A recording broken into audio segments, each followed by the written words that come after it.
Hey everybody, Craig here from OneFix. I am going to show you how to build an AI policy, an acceptable use of AI policy for your business in under 5 minutes. Let's get started.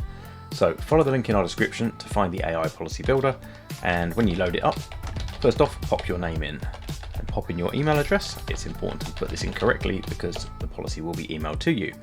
Now you need your company name because this is actually going to customize the policy for you. So put your company name in here. Click next.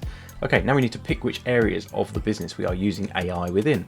So at OneFix, we're using it for customer service, we're using it for marketing and sales, we use it for operations and logistics, and we use it for research and innovation. This may differ for you. You choose the areas that work for you, where you plan to use AI or where you use it at the moment. And click next. Now we have a list of approved AI tools. So these are some tools that we've put in the list. There's 25 of them here. Most of the common stuff that you'll find will be here. So tick what you use. So we use ChatGPT internally. We use Copilot for Microsoft 365. We also use Copilot.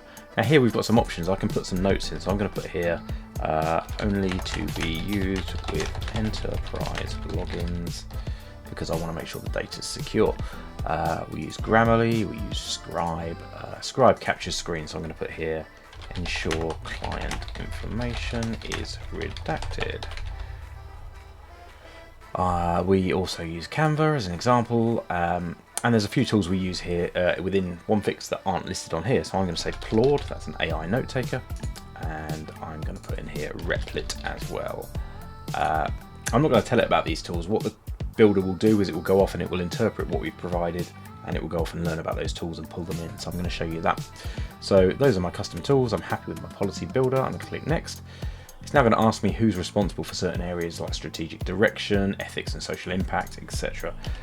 You can leave these blank if you don't have anybody, or you can, if you do leave them blank and they're required, it will provide a placeholder in the policy for you to fill in. I'm just going to very quickly put me in on all of these places so that you can see this in action.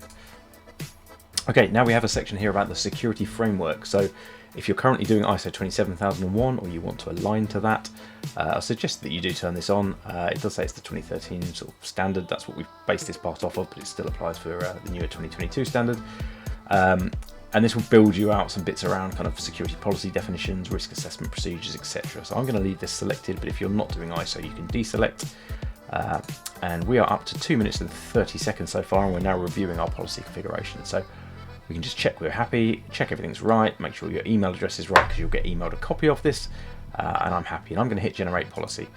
Now we're 2 minutes 50 in. This will take around about a minute to complete. So rather than you sitting here watching me or listening to me chunter on for a minute, I'm going to basically stop the video at this point and I will come back and join you shortly. But I will leave my clock running, and you can see in the corner that it is 6:18 p.m. So keep an eye on that time. I'll come back to you very shortly. Okay, and here we go. It's now 6:19 p.m. It's 4 minutes on my clock here of the running time of this recording. So you can see we've generated a policy in under 5 minutes. Important to note here, as it says, it's not a legally binding document. I'm not a lawyer. Please do have this checked over by your teams before you deploy it. But you'll get this email to you. I suggest that you copy it out of the email, you paste it into Word, then you can edit the information that you're provided. We can see here the policy is referencing GDPR, it's referencing ISO 27001, it's pulling in all the things that are in scope, it's talking about the principles of AI and the principles that you should be using within the organisation. It talks about those responsibilities that we provided earlier on, so I put me in for all of those on this particular policy. And as we come down here, it will provide a risk assessments, controls and measures. And we'll see as we get down to the tools section here, these are some of the tools that we clicked on and provided. So you can see with Copilot, I provided the guidance, it's only for enterprise logins. Let's put that in here. You can see as well that I, again, talking about ensuring the client information is redacted. Again, it's written that into the guidance here. I didn't tell it anything about Claude or Replit, but it's pulled in for Replit, for example, that it's a co-prototyping and experimentation tool, so which it is. So it's learned that and it's built that into the guidance. And then it's got key information here about using AI and other public tools. So criteria for using tools, general guidance on tool usage, information about what's prohibited, for example, training models on your data and all that kind of stuff, and the steps to take for breaches and training and awareness. And information about who owns the document, how often it should be checked. So that should be everything you need to get started. You've built that in under 5 minutes. If you then want help implementing that, or you want to talk to us about any kind of AI stuff, you can see there's also a link there to book a consultation with me. Happy to have 30 minutes with you to run through that. But that is how you build out an AI policy in under 5 minutes. Thank you.